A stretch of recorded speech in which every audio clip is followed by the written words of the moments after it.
बिहार विधानसभा चुनाव को लेकर के मतगणना लगातार जारी है। बिहार चुनाव में प्रचंड बहुमत की ओर है एनडीए और एनडीए की सुनामी 200 से ज्यादा सीटों पर आगे एनडीए के सभी 29 मंत्रियों ने बढ़त बनाई और एलजेपी की अगर बात करते हैं तो 20 सीटों से ज्यादा सीटों पर लीड। महागठबंधन का बुरा हाल, 50 सीटों का आंकड़ा भी छूते हुए दिखाई नहीं दे रहा है महागठबंधन। बिहार विधानसभा चुनाव को लेकर के बड़ी खबर आपको बता रहे हैं। एनडीए की सुनामी देखने को मिल रही है। 200 से ज्यादा सीटों पर आगे एनडीए बना हुआ है और महागठबंधन की अगर बात की जाए तो महागठबंधन की स्थिति बहुत ही ज्यादा खराब जो है वो दिखाई दे रही है। जिस तरीके से जो दो मुख्य दल हैं, चाहे वो आरजेडी की बात करें या फिर कांग्रेस की बात करें, दोनों ही काफी ग्राफ जो है दोनों का ही काफी गिरता हुआ नजर आया।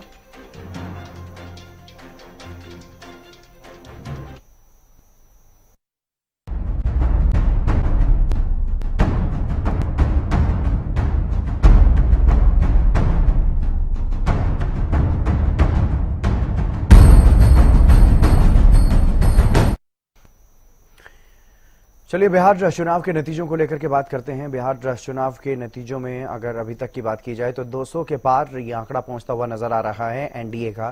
बिहार चुनाव में प्रचंड जीत की और एनडीए और क्लीन स्वीप की तरफ। थोड़ी देर में दिल्ली बीजेपी मुख्यालय पहुंचेंगे प्रधानमंत्री नरेंद्र मोदी, कार्यकर्ताओं को संबोधित करेंगे। और महागठबंधन की अगर बात करते हैं तो 34 पर सिमटता हुआ नजर आ रहा है। कार्यकर्ताओं को थोड़ी देर बाद प्रधानमंत्री नरेंद्र मोदी संबोधित करते हुए नजर आएंगे। बिहार में प्रचंड जीत पर पीएम मोदी ने बधाई दी है और ये कहा है कि सुशासन और विकास की जीत हुई है और जन कल्याण की भावना की जीत हुई है, ये पीएम मोदी कहते हुए नजर आए। उन्होंने कहा कि यह सामाजिक न्याय की जीत हुई है। बिहार के मेरे परिवारजनों का बहुत बहुत आभार। पीएम मोदी ने सोशल मीडिया पर यह पोस्ट किया है और इसमें अपने तमाम सहयोगियों को भी बधाई और शुभकामनाएं दी हैं उन्होंने और बिहार के लोगों को धन्यवाद भी कहा है। ये बड़ी खबर, प्रधानमंत्री नरेंद्र मोदी अब से कुछ ही देर में पहुंचेंगे बीजेपी मुख्यालय और कार्यकर्ताओं को संबोधित करेंगे।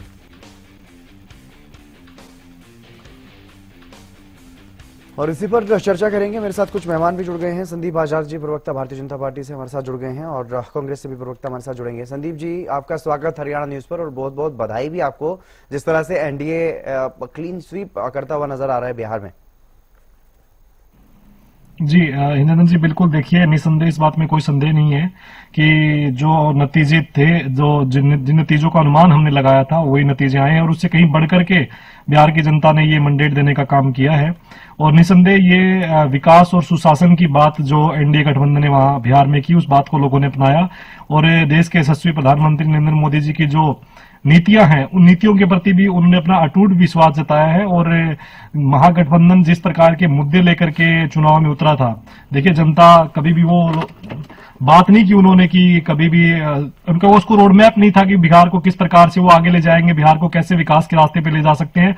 सिर्फ ऐसे मुद्दे जिससे सिर्फ ध्यान भटकाया जा सकता है, जिससे लोगों को बरगलाया जा सकता है, वोट चोरी, ईवीएम चोरी या फिर इस प्रकार के मुद्दे लेकर के आए। मुझे हितेंद्र जी लगता नहीं है पूरे चुनाव के अंदर कभी भी उन लोगों ने बिहार के विकास की बात की हो, कभी भी उन लोगों ने बिहार के लिए कोई रोड मैप दिया हो। अब उनका विलाप शुरू हो गया है कि जी वोट चोरी हो गया, वो विलाप फिर अगले कुछ दिनों तक चलने वाला है उनका। लेकिन कभी भी जो विपक्ष के लोग हैं जितेंद्र जी, वो अपनी जो कमियां हैं, उनकी कमियां क्या रही, उन लोगों ने क्यों वो चुनाव हारे, क्यों जनता ने नकार दिया। देखिए 37 सीटों में और 202 सीटों में कितना अंतर है जितेंद्र जी, बहुत बड़ा अंतर है कि। और इसका मतलब सीधा सीधा यही होता है कि भैया जनता आपको वहां उस राज्य में देखना भी पसंद नहीं करती है। चुनाव तो जितवाना दूर की बात है, क्योंकि जनता ने आपका जंगल राज देखा है। आपके समय जब आरजेडी में लालू यादव जी मुख्यमंत्री हुए या उनके बाद में राबड़ी जी मुख्यमंत्री हुई, तो वो जो जंगल राज है, वो जंगल राज उन लोगों ने देखा है।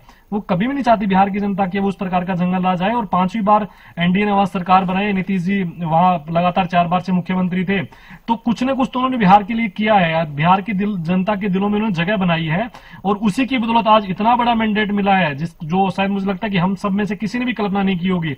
और ये सीधा सीधा मैसेज है विपक्ष के लोगों के लिए, जो विपक्षी पार्टियों के लिए, कि तुम अगर जनता के मुद्दों की बात नहीं करोगे तो तुम्हें कोई स्वीकार करने वाला नहीं है। ये फालतू के मुद्दे लेकर के जो आप लोग बैठे हैं, जो आप लेकर के बैठ जाते हैं कि जी वोट चोरी हो गया, या फिर दूसरे मुद्दे लेकर के लोकसभा चुनाव में लेकर के आ गए थे, भैया जी संविधान बदल देंगे।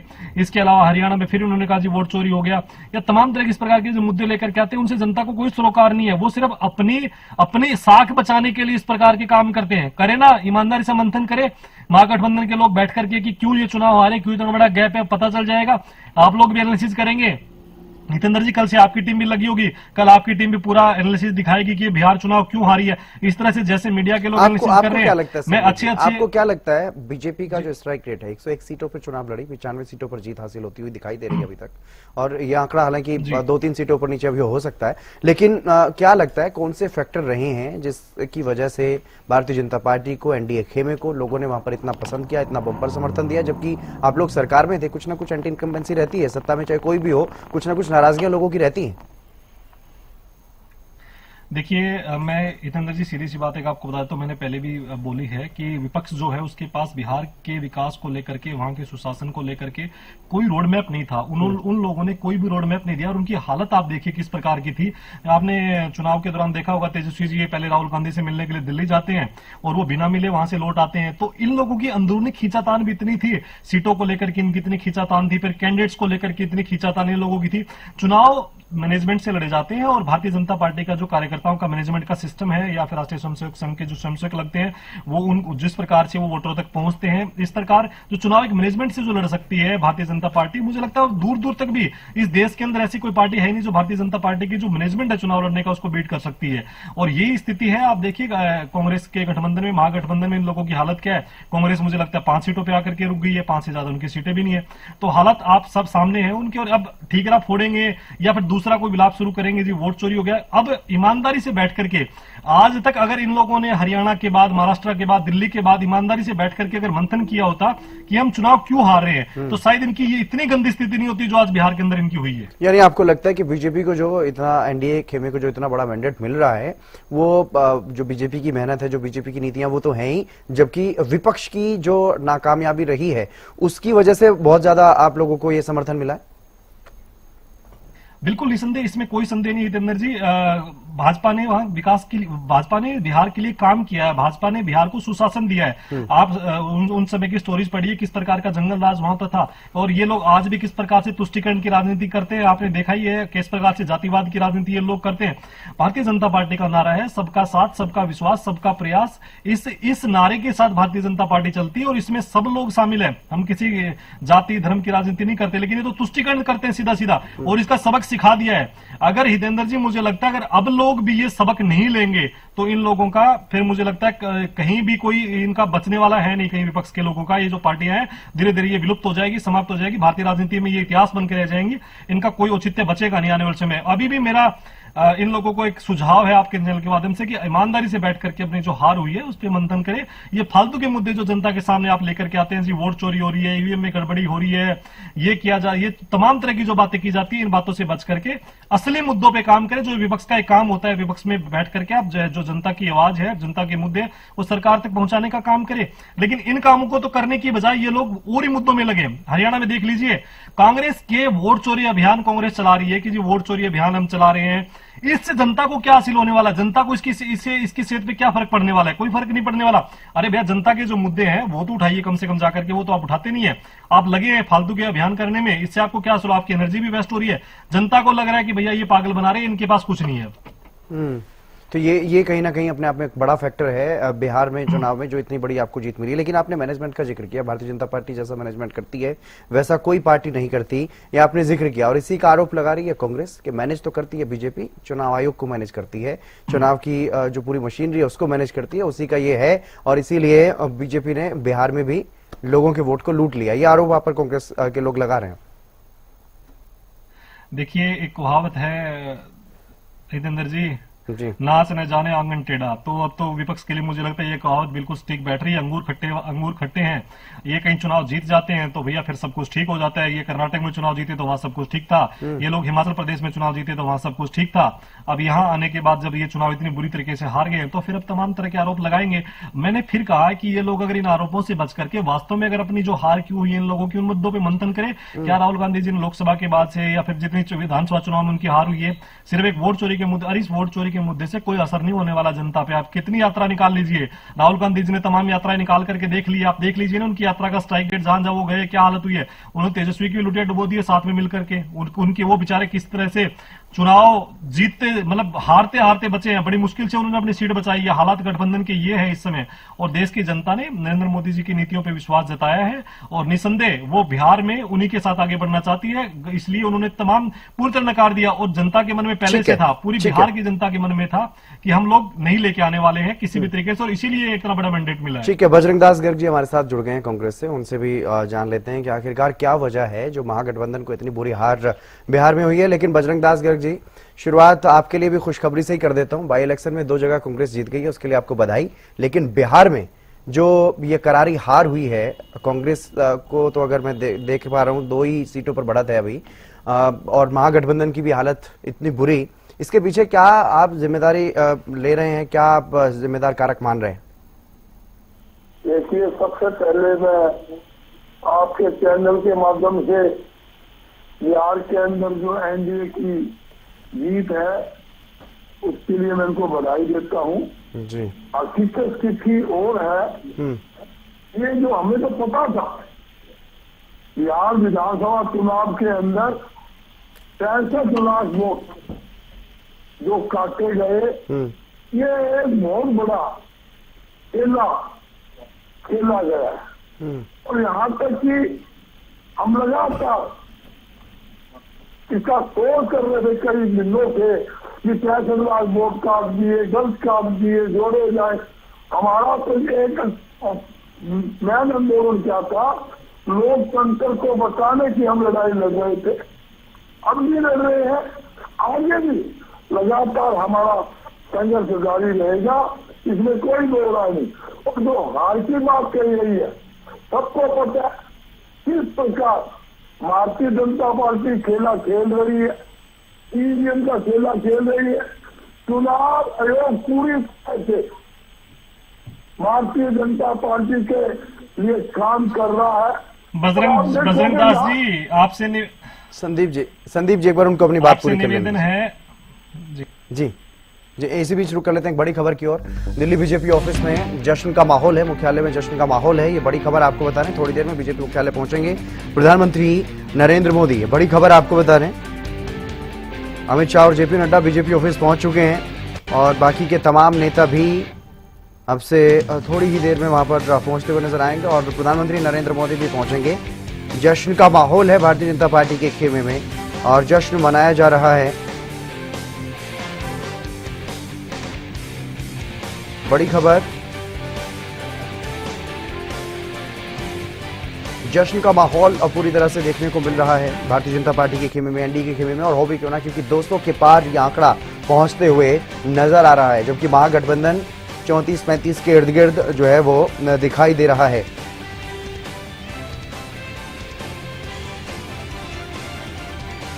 और प्रधानमंत्री नरेंद्र मोदी थोड़ी देर में बीजेपी के कार्यकर्ताओं से रूबरू होंगे, इस जश्न में शामिल होंगे। अब से कुछ ही देर में प्रधानमंत्री यहां पर पहुंचते हुए नजर आएंगे। भारतीय जनता पार्टी के वरिष्ठ नेता केंद्रीय गृह मंत्री अमित शाह पहुंच चुके हैं, और बीजेपी के प्रेसिडेंट जेपी नड्डा भी पहुंच चुके हैं बीजेपी ऑफिस में।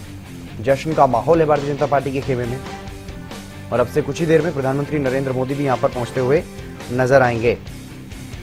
केंद्रीय गृह मंत्री अमित शाह और जेपी नड्डा बीजेपी ऑफिस पहुंच चुके हैं। अब से कुछ ही देर में प्रधानमंत्री मोदी यहां पर पहुंचेंगे, कार्यकर्ताओं को संबोधित करेंगे, एक खास संदेश देते हुए यहां पर नजर आएंगे।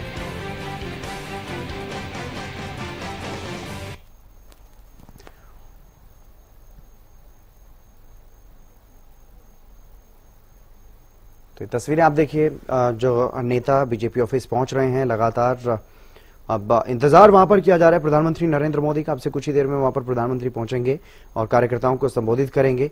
और तस्वीरों में आप देख सकते हैं केंद्रीय गृह मंत्री अमित शाह बीजेपी मुख्यालय पहुंच चुके हैं। यहां पर जो जश्न की तैयारियां की गई हैं, उस जश्न में शामिल होने के लिए पहुंचे हैं केंद्रीय गृह मंत्री अमित शाह, और अब से कुछ ही देर में प्रधानमंत्री नरेंद्र मोदी भी यहां पर पहुंचेंगे, इस जश्न में शामिल होंगे।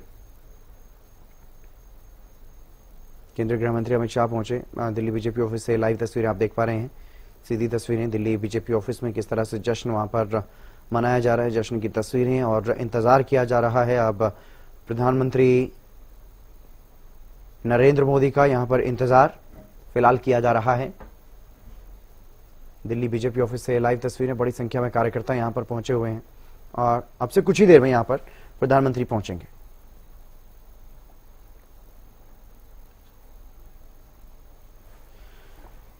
दिल्ली बीजेपी ऑफिस से लाइव तस्वीरें आप देख पा रहे हैं और केंद्रीय गृह मंत्री अमित शाह यहां पर पहुंचे। रक्षा मंत्री राजनाथ सिंह की तस्वीरें आप देखिए, वो भी पहुंच चुके हैं। भारतीय जनता पार्टी के वरिष्ठ नेता पहुंच रहे हैं लगातार।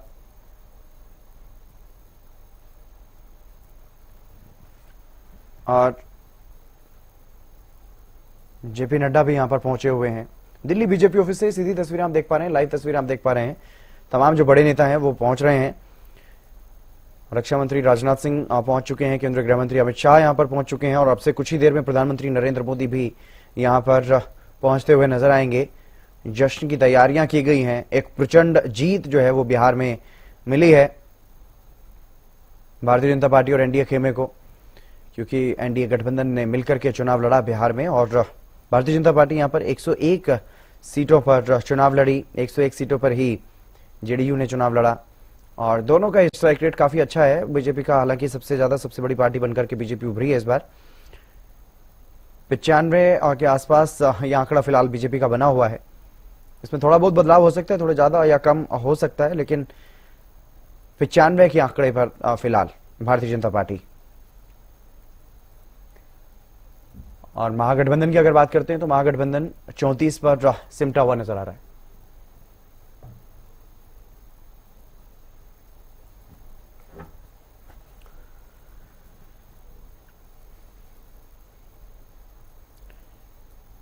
बिहार की सरकार की बारी, बिहार में विधानसभा चुनाव का ये परिणाम, 200 के ऊपर एनडीए खेमा जो है वो पहुंचते हुए नजर आ रहा है।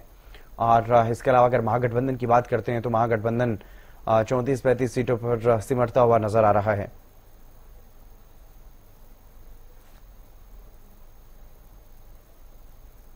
भारतीय जनता पार्टी के मुख्यालय पर जश्न की तैयारियां की गई हैं। जश्न वहां पर मनाया जा रहा है। बड़ी संख्या में कार्यकर्ता पहुंचे हुए हैं।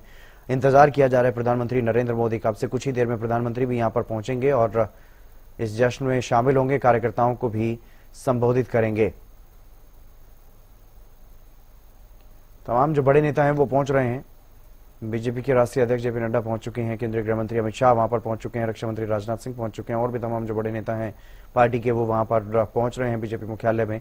और बाकी फिलहाल अगर बात की जाए तो बड़ी संख्या में जो कार्यकर्ता वहां पर पहुंचे हुए हैं, उन्हें इंतजार है प्रधानमंत्री नरेंद्र मोदी का। भारतीय जनता पार्टी के सबसे बड़े नेता प्रधानमंत्री नरेंद्र मोदी, उनका इंतजार फिलहाल किया जा रहा है।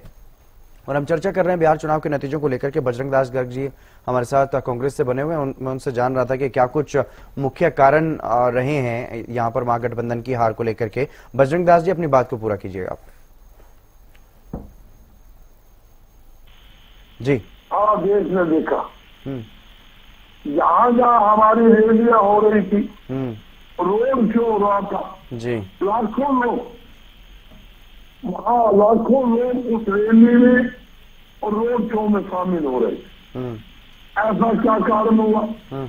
मैं बताना चाहता था 65 लाख वोटें बिहार के अंदर जो काटी गई, सबसे बड़ा फैक्टर ये है, ये भारतीय जनता पार्टी की जो सरकारें हैं, जो खुद पार्टी है, ये वोट काटने का और वोट बनाने का खेल पूरे देश के अंदर खेल रही। एक आपके चैनल के माध्यम से मैं पूछना चाहता हूँ, ये साथी मीडिया और बीच में बोल भी रहे थे, मैं एक बात कहता हूँ, जब हम कोई बात करते हैं वोट चोरी की, सरकार चोरी की, विधायक चोरी,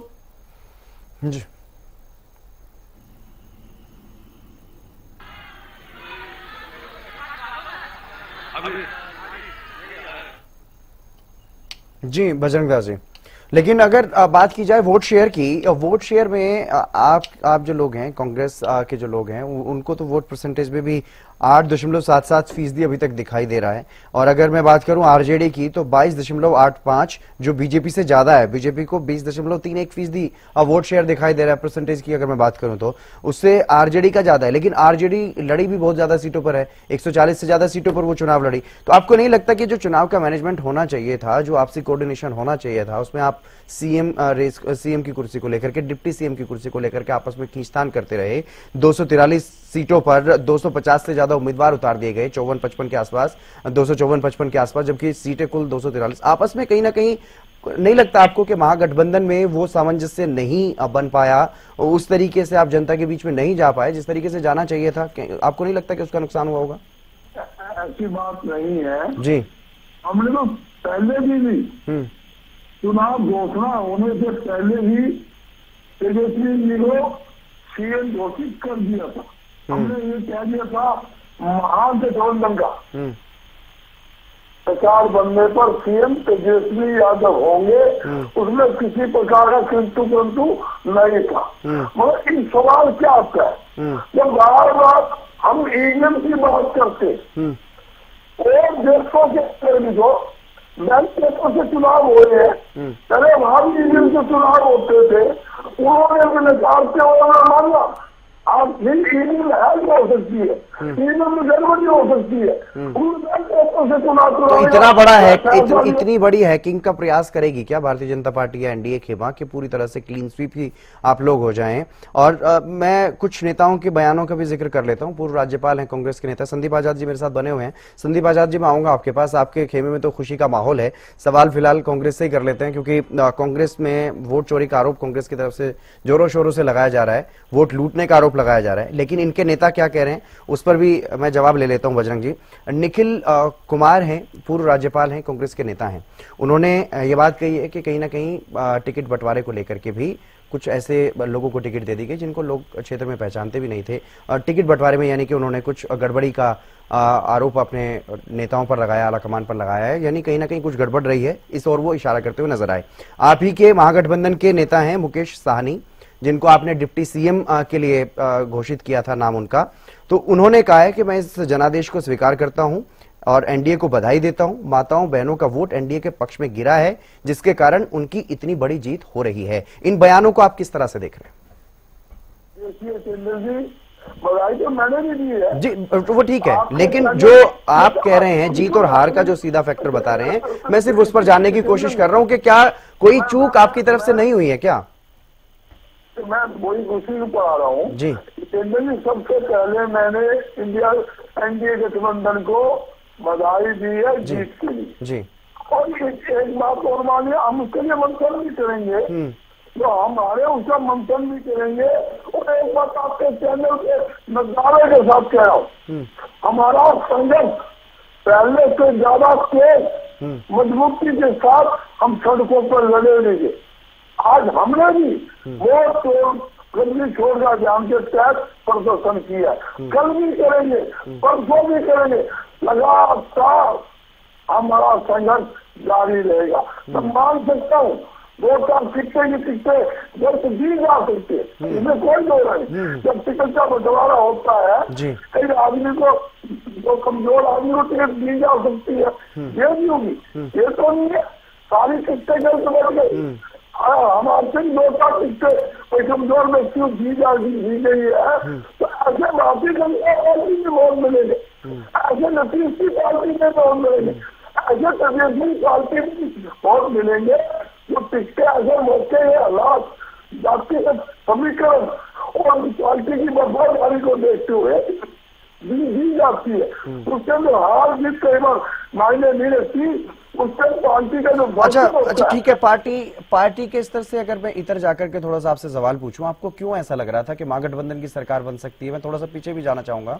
जो पिछले चुनाव की बात है, पिछले चुनाव में चिराग पासवान जो एनडीए में इस बार साथ में है, वो अलग से लड़ रहे थे चुनाव, और इसीलिए जेडीयू को काफी नुकसान हुआ, आरजेडी को काफी फायदा हुआ, इस बात का वो दावा भी कर रहे हैं। खुद भी वो इस बात को कह रहे हैं कि उसका आरजेडी को सीधा सीधा फायदा हुआ था, इसलिए आरजेडी को इस बार ऐसा लग रहा था कि वो सत्ता में वापस आ जाएंगे। लेकिन एनडीए ने मजबूती दिखाई, पूरी तरीके से महागठबंधन जो है वो आपस में जहां खींचतान में लगा हुआ था, सीटों के बंटवारे में सहमति नहीं बन पा रही थी, तो दूसरी तरफ एनडीए की अगर बात करें तो वो चिराग पासवान को भी साथ में ले आए। अब देखिए चिराग पासवान का कितना अच्छा जो परफॉर्मेंस है वो दिखाई दे रहा है कि वो 28-29 सीटों पर लड़े हैं, 20+ अभी वो जीतते हुए नजर आ रहे हैं। जेडीयू भी इसी तरह से जीत रही है, हालांकि बीजेपी सबसे ज्यादा 101 सीटों पर लड़ी और 95 सीटों पर लीड बनाते हुए नजर आ रही है। लेकिन इस तरह का कोऑर्डिनेशन महागठबंधन में दिखाई नहीं दिया। ऐसे केंद्र जी जब एनडीए लड़ रहा है, एनडीए के नीचे जितने भी घटक चुनाव लड़ रहे हैं, तो आप समझ सकते हो जीत का सिस्टम इसी हिसाब से चलता है। जैसे भारतीय जनता पार्टी जीत केंद्र आई, उसी प्रकार नीतीश की पार्टी आई, उसी प्रकार आप मानते हो पासवान की पार्टी आई, उसके अंदर एक वो भी हम पार्टी भी है, उसमें भी शामिल थी, एक पार्टी और थी, वो भी 5-6 पार्टियां थी। उसी रेशों के हिसाब गठबंधन के हिसाब से सीट निकलती है, आप सेटिंग होती है, आप भी समझते हो। आप देखिए जब हेल्थ पेपर पर आपने सुबह दिखाया आंकड़ा, आप उसका आंकड़ा देख लीजिए और उसके बाद ईवीएम का आंकड़ा देख लीजिए, उसका मार्जिन देख लीजिए और ईवीएम का मार्जिन देख लीजिए। मैं यही समझाना चाहता हूं। ईवीएम में भी ऐसे ही हुआ है, बार बार आगे पीछे खुद तेजस्वी भी स्ट्रगल करते हुए नजर आए। लेकिन संदीप आजाद जी, ठीक है मैं आऊंगा आपके पास, आ रहा हूँ, फिर से मैं आ रहा हूँ आपके पास जी, जल्दी से। मैं एक बात ये कहना चाहता हूँ, आपने बैंक पेपर का आंकड़ा देख लो, कितने में महागठबंधन थी, कितने में ये एनडीए थी, उसका रेशो हिसाब करा लो, कहीं भी ठीक है, इसके साथ उसका भी आकलन होगा। एग्जिट पोल जिसके दावे पर जिसके हिसाब से राहुल गांधी ने प्रेस कॉन्फ्रेंस की थी, उस पर भी बात करेंगे। लेकिन संदीप आजाद जी, जिस तरह से जो एग्जिट पोल का जिक्र अब यहाँ पर हो गया है, तो एग्जिट पोल में भी 150 के आसपास एनडीए को सीटें मिलती हुई नजर आ रही थी, यानी एग्जिट पोल में कहीं ना कहीं बेहतर स्थिति में दिखाई दे रहा था महागठबंधन, लेकिन उससे भी ज्यादा बुरी स्थिति में महागठबंधन है और एनडीए उससे कहीं प्लस ही जाता हुआ दिखाई दे रहा है। तो इन दोनों को किस तरह से देखा जाए, क्या निष्कर्ष निकल करके सामने आता है, कौन से वो बड़े फैक्टर हैं जो चुनावी नतीजों में झलक रहे हैं आपको? वीरेंद्र जी देखिए, मैंने सुबह भी आज ट्वीट किया था कि इस बार फिर से एग्जिट पोल फेल हो गए हैं। मतलब हर बार एग्जिट पोल फेल ही होते साबित हो रहे हैं। आपने देखिए छत्तीसगढ़ के चुनाव हो, चाहे उसके बाद दिल्ली हो, चाहे फिर हरियाणा हो, सब जगह एग्जिट पोल फेल हुए। और यहाँ भी एग्जिट पोल से ऐसी उम्मीद नहीं थी। एग्जिट पोल ने 150-160 तक दी थी। मैं आज सारे एग्जिट पोल थे मेरे पास से, मैं दिन में उनके साथ टैली कर रहा था, तो मैक्सिमम जो एग्जिट पोल ने जो सीटें दी थी वो 160 तक एनडीए गठबंधन को सीटें दी थी। तो वो भी ठीक से आंकलन नहीं कर पाए कि कहां तक एनडीए गठबंधन पहुंच सकता है और किस कारण से ये इतना बड़ा आंकड़ा छुआ है भारतीय जनता पार्टी और एनडीए। बाकी जो इतने भी 7 चुनाव लड़ रहे थे सबने कैसे छुआ है आपको पता ही है। लेकिन कुछ कारण है जिन पे बजरंग दास गर्ग जी कह रहे हैं कि जी हम हरियाणा का जिक्र कर रहे हैं, जी हम वोट चोर गद्दी छोड़ का अभियान चला रहे हैं। मैंने पहले भी कहा ईदेंद्र जी, इस प्रकार के अभियान राहुल गांधी जी ने खूब करके देख लिए। भारत जोड़ो यात्रा आपने करके देख ली, उसके बाद में आपने ये वोट चोर वाली यात्रा भी आपने करके देख ली, सब प्रकार की यात्राएं आपने करके देख ली है। और इन यात्राओं का नतीजा क्या है वो आप सबके सामने है। आप बिहार के अंदर मुझे लगता है 4-5 सीट मतलब निपट गए हैं आप बिल्कुल ही, मतलब जनता ने आपको सिरे से नकार दिया है भैया कि आप कहीं भी स्टैंड नहीं कर रहे हैं। कारण है, मैं आपकी डिबेट के माध्यम से बता देता हूं, जातिवाद की राजनीति करते हैं, देश को तोड़ने की बात करते हैं, तुष्टीकरण की राजनीति करते हैं, ठीक है। इसके अलावा गठबंधन की स्थिति आपने बताई क्या थी, लास्ट तक खींचातान थी, सीटों पे ज्यादा कैंडिडेट डिक्लेयर कर दिए थे, मुख्यमंत्री को लेकर भी खींचतान हुई। कमलनाथ जी ने खुद बयान दिया कि जी हम तेजस्वी को अपना मुख्यमंत्री का कैंडिडेट नहीं घोषित कर रहे हैं। उसके बाद में खुद जाकर के उनके दूसरे अशोक गहलोत जी ने उनको मुख्यमंत्री का कैंडिडेट वहीं जाके घोषित कर दिया। जो मैंने पहले भी कहा कि जो कोऑर्डिनेशन एनडीए के घटक दलों में है और जो मैनेजमेंट हमारा है, उसको मुझे लगता है अब तक कांग्रेस के बाकी कोई भी दल उसके आसपास भी नहीं है। अब ये सारे फैक्टर, इन सब फैक्टरों पे तो ये कांग्रेस के लोग बात भी नहीं करेंगे, ठीक है। जब आपने भी कहा कि वोट शेयर में आप देखेंगे तो शायद हो सकता है कि थोड़ा बहुत वो आपने बताया, मैंने देखा नहीं अभी तक कि वोट शेयर की जो आप बता रहे हैं वो ठीक है या गलत है। लेकिन अगर ऐसा है तो चुनाव आयोग का डेटा बता रहा हूं, मैं अपनी तरफ से नहीं कुछ भी बता रहा हूं, चुनाव आयोग की वेबसाइट पर देख करके मैंने बताया। जी वीरेंद्र जी, अगर ये डेटा सही है, अगर आप कह रहे हैं कि जी भाजपा से ज्यादा आरजेडी को वोट परसेंटेज मिला है, तो मुझे लगता है उनका सीटों का भी तो ज्यादा है ना, 143 सीटों पर वो लड़े हैं, बीजेपी 101 पर लड़ी है।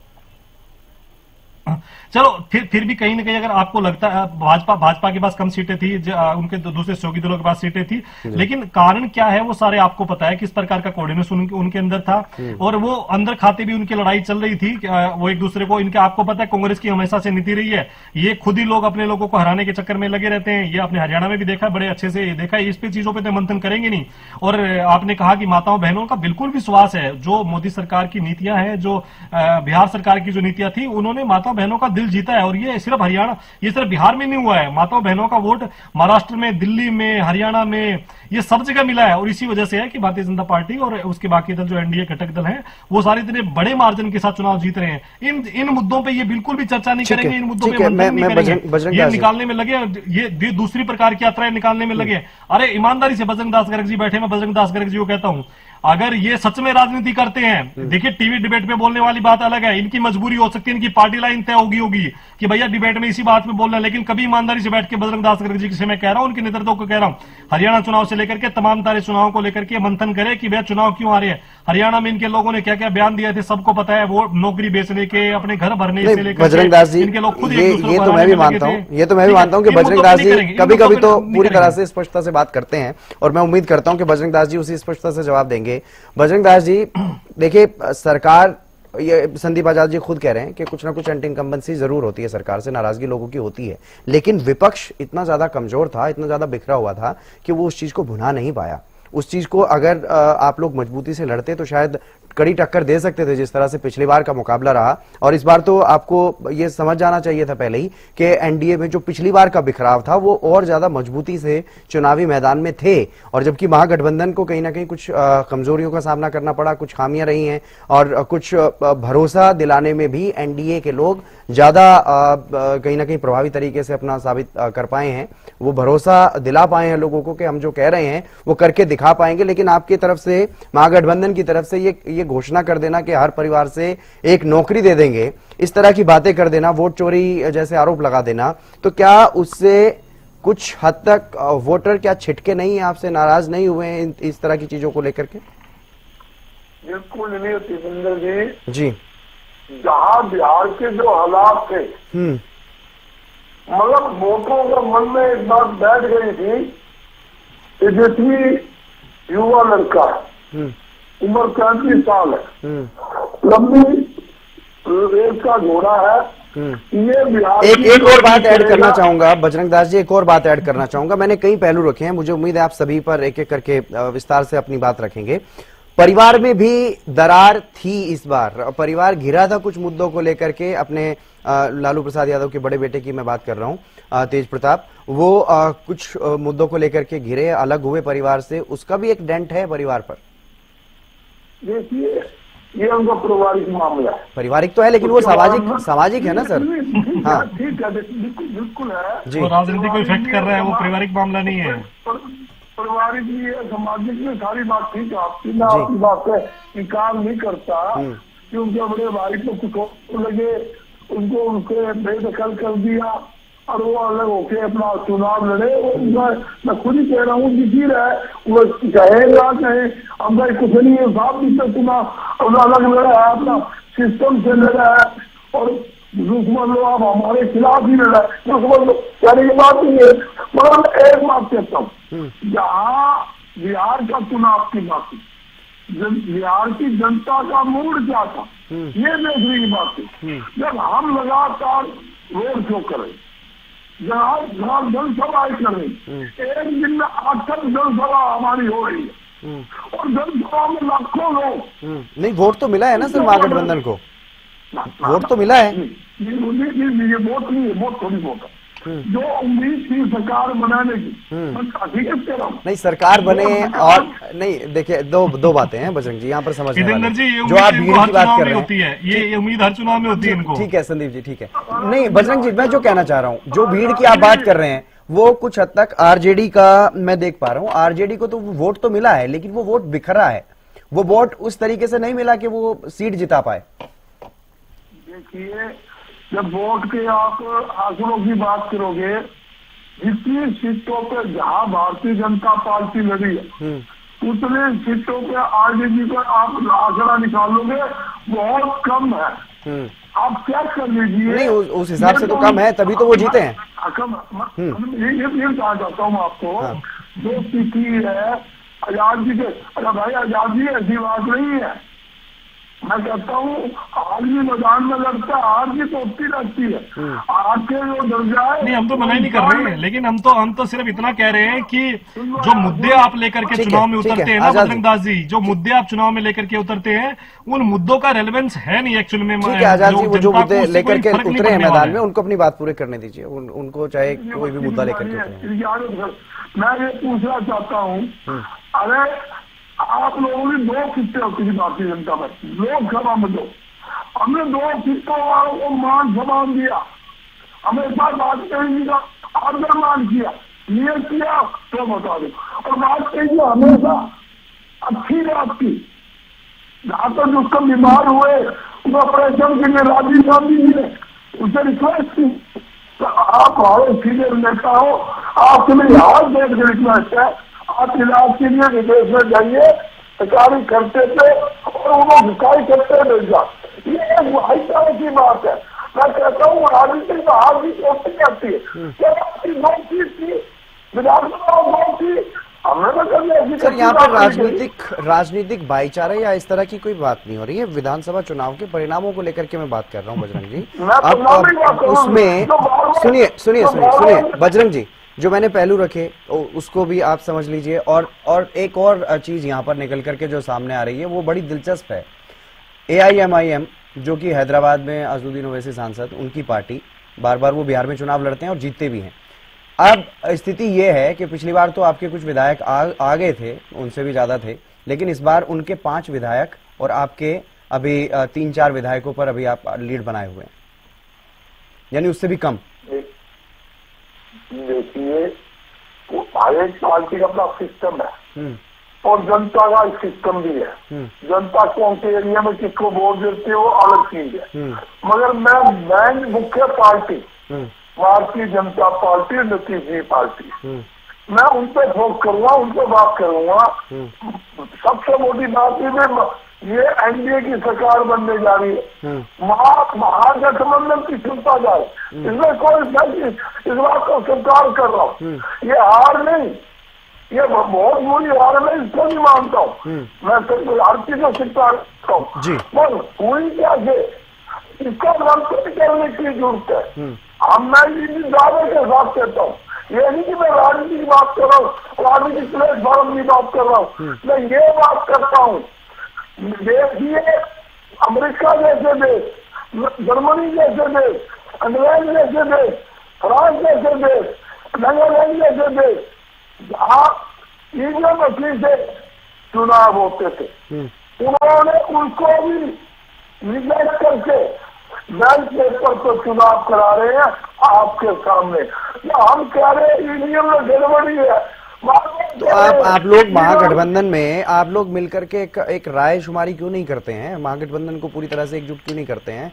चुनाव का बहिष्कार करिए कहीं भी अगर चुनाव होता है तो। अब आप उपचुनाव की बात करें, उपचुनाव में राजस्थान में आप जीत रहे हैं, तेलंगाना में आप जीत रहे हैं, वहां पर दोनों जगह पर आपकी अच्छी स्थिति है, वहां पर आप जीत रहे हैं।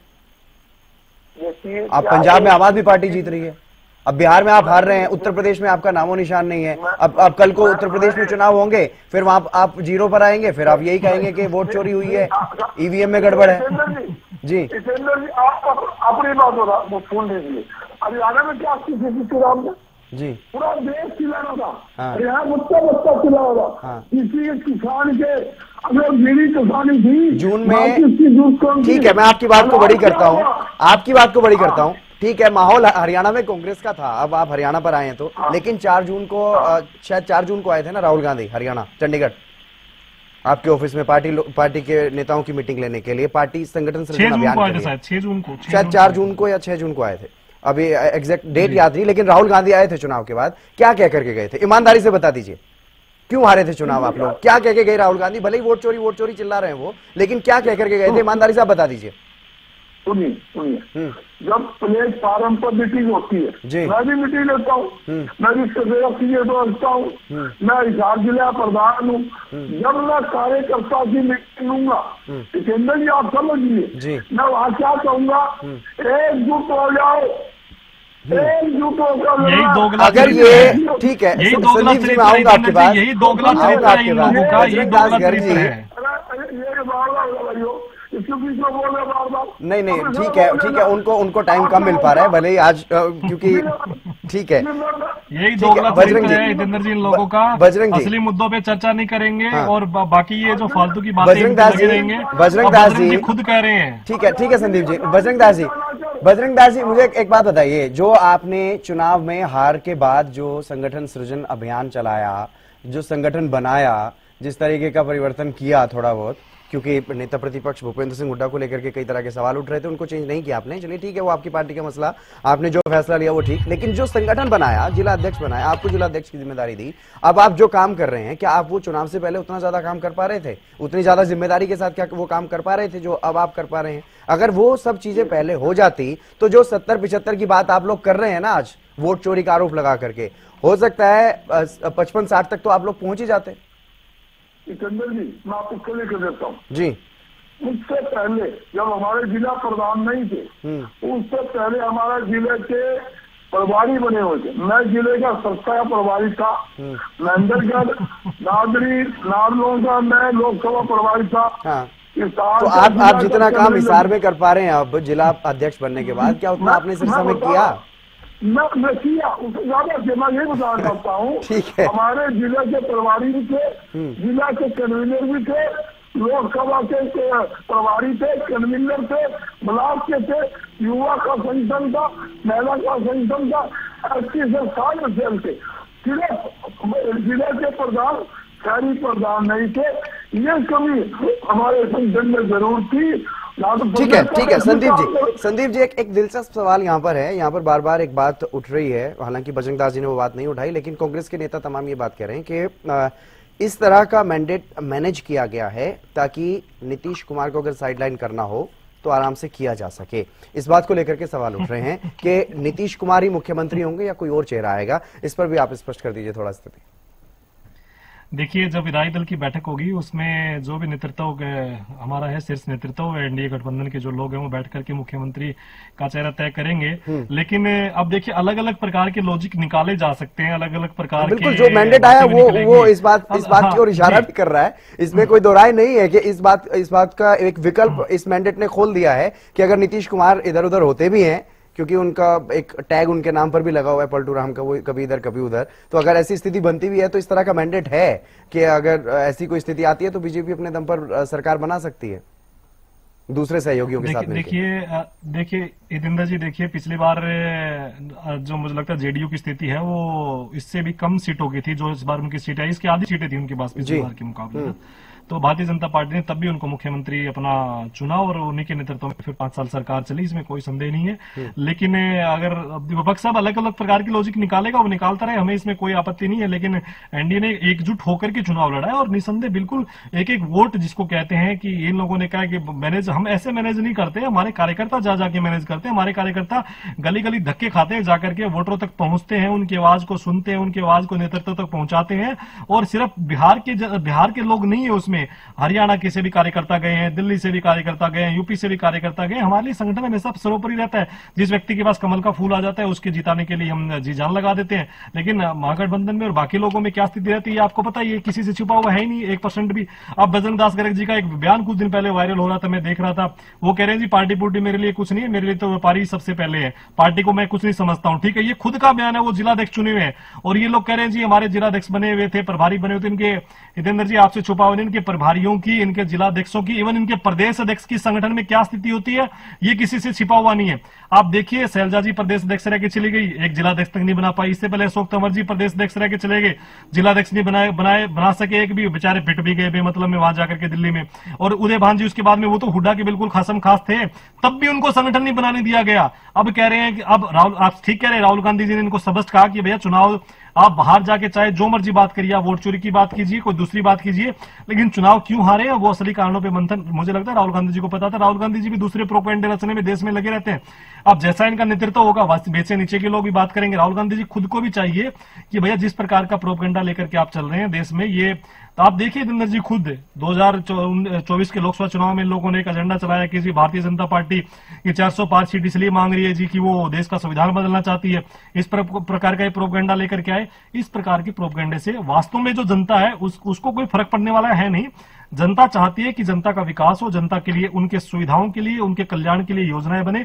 और वो पिछले 10 साल के अंदर मुझे लगता है बखूबी नरेंद्र मोदी जी के नेतृत्व में इस प्रकार का मैंडेट, इस प्रकार का बहुमत, इस प्रकार का जनादेश आप देखेंगे ये भारतीय जनता पार्टी और एनडीए के जो बाकी दल है उनको मिला है। और ये ऐसे नहीं मिल गया, इसके लिए मेहनत करनी पड़ती है, इसके लिए एक एक व्यक्ति तक जाना पड़ता है। अब बजरंग दास गर्ग जी बैठ के टीवी डिबेट में तो कुछ और बात कर रहे हैं, वहां जाकर के कोई और बात कर रहे हैं। तो मुझे लगता है ये बिल्कुल भी ठीक बात नहीं है। एक बार आप जाकर के अपने वास्तविक मुद्दों पे मंथन कीजिए, चुनाव क्यों हारे हैं। और हितेंद्र जी आप हरियाणा कवर कर रहे हैं, आप हरियाणा को देख रहे होंगे, आपने भी हरियाणा के चुनाव का एनालिसिस किया होगा। कितने सारे ऐसे कारण हैं जो निकल करके आए और इसको लेकर के इन लोगों ने कभी भी मंथन नहीं किया होगा। अब बिहार चुनाव में भी यही होगा। आपने कहा, देखिए बात आपने बिल्कुल ठीक बोली, यूपी के अंदर आने वाले समय में चुनाव आने वाला है, यूपी में कांग्रेस का ना संगठन है ना इनका कुछ आता कोई दिशा है। फिर ये कहेंगे जी यहाँ भी वोट मैनेज हो गया, ये अखिलेश जी के नीचे जाके लग जाएंगे, वहां पे उनको कहेंगे जी हमें इतनी सीटें दे दो। अब देखिए अगर कांग्रेस ने पिछली बार से ज्यादा सीट मांगी बिहार के अंदर तेजस्वी से, तो उसके पीछे का लॉजिक क्या था, क्या लॉजिक दिया था इन्होंने कि जी हमें ज्यादा सीटें चाहिए आपसे। हालात देख लीजिए 5 सीटों पे सिमट के रह गई ये पार्टी पूरी की पूरी। अब इनके पास ना कोई मैनेजमेंट है, ना कोई इनके पास कोई स्ट्रेटजी होती है चुनाव लड़ने की। चुनाव में उतर जाते हैं, पता ही नहीं होता चुनाव लड़ना कैसे है। हालात ये है इस प्रकार के, चुनाव हारने के कारण सिर्फ ये है। बाकी आप चाहे इसके पीछे अब विपक्ष के लोग हैं, ये अपनी शर्म बचाने के लिए, अपनी इज्जत बचाने के लिए चाहे ईवीएम पे इसका ठिकरा फोड़ दे, चाहे वोट चोरी पे फोड़ दे, चाहे दूसरी चोरी फोड़ दे, वो इनकी मर्जी है, हमें उससे कोई आपत्ति नहीं है। जनता ने जनादेश दिया है, जनता का जनादेश हम स्वीकार कर रहे हैं। बजरंग दास जी, पिछले बार की अगर बात करें लोकसभा चुनाव में, इसी बार की बात करते हैं 2024 में लोकसभा चुनाव में कांग्रेस को थोड़ा सा बूम मिला था, काफी अच्छा बूम मिला था, क्योंकि लगभग 2 गुना सीटें, भले ही 2 गुना से थोड़ी कम रही, 99 सीटों पर पहुंची कांग्रेस। तो एक बार के लिए लगा कि हाँ इस बार कांग्रेस के पक्ष में माहौल बन रहा है, और कुछ स्टेट में ऐसा दिखाई भी दे रहा था कांग्रेस के पक्ष में माहौल। लेकिन कांग्रेस ना अपने संगठन को संभाल पाई और ना ही इस माहौल को संभाल पाई, ना ही इस अपनी जो हवा बन रही थी कांग्रेस की, ना ही उसको संभाल पाई। इसके पीछे आप क्या वजह मान रहे हैं? क्योंकि वोट चोरी आप कह सकते हैं, वोट मैनेज को कह सकते हैं, लेकिन अगर इतना ही मैनेजमेंट होता, इतना ही सब कुछ होता, तो लोकसभा चुनाव 2024 में भी ये सब कुछ मैनेज हो सकता था, आप इतना बूम नहीं कर पाते। संभालने की बात कही जी, वोट जनता। प्रधानमंत्री नरेंद्र मोदी बीजेपी मुख्यालय पहुंच चुके हैं और ये तस्वीरें भी आप देखिए,